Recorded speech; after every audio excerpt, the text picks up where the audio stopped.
जब बच्चा पैदा होता है तो उसके 1 साल तक उसको दूध के अलावा और कुछ नहीं दिया जाता ज़्यादातर, है ना।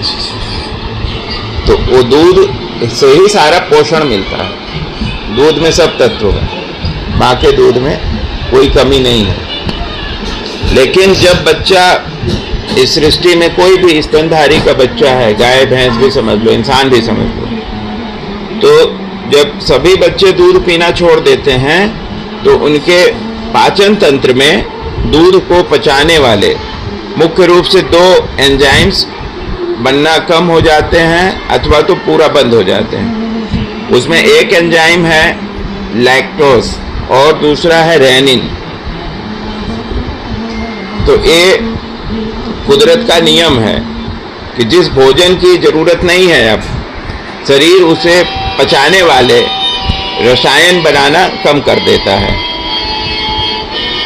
इसमें से जो लैक्टेज एंजाइम है उसका कार्य दूध में लैक्टोज नाम की प्राकृतिक एक पचाने की व्यवस्था करना, जो उसको चीनी पैदा करता है, उसको कार्बोहाइड्रेट बोलते हैं। छोटी आंत में मौजूद जो लैक्टेज एंजाइम इस जटिल चीनी को ग्लूकोज और गैलेक्टोज में तोड़कर ऊर्जा के रूप में बदल देते हैं। तो एक कार्य होता है लैक्टोज से, लैक्टेस एंजाइम है। अब स्तनपान के दौरान यह एंजाइम चरम पर होता है। जब बच्चा दूध पीता है तो उस समय एंजाइम बहुत बनता है, लेकिन दूध छूटने और अन्य ठोस आहार शुरू करने के बाद शरीर में जो जीन लैक्टेस बनाता है वह धीरे धीरे निष्क्रिय होने लगता है।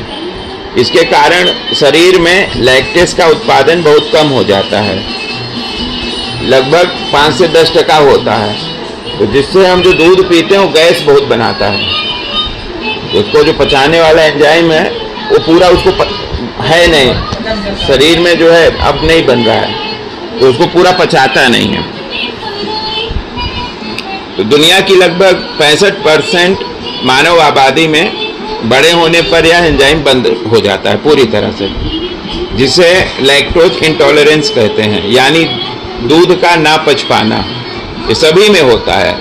हालांकि कुछ लोगों में कोई जेनेटिक म्यूटेशन होता है तो उसमें जो है थोड़ा बहुत वो बनता रहता है। दूसरा जो एंजाइम है वो है रेनिन।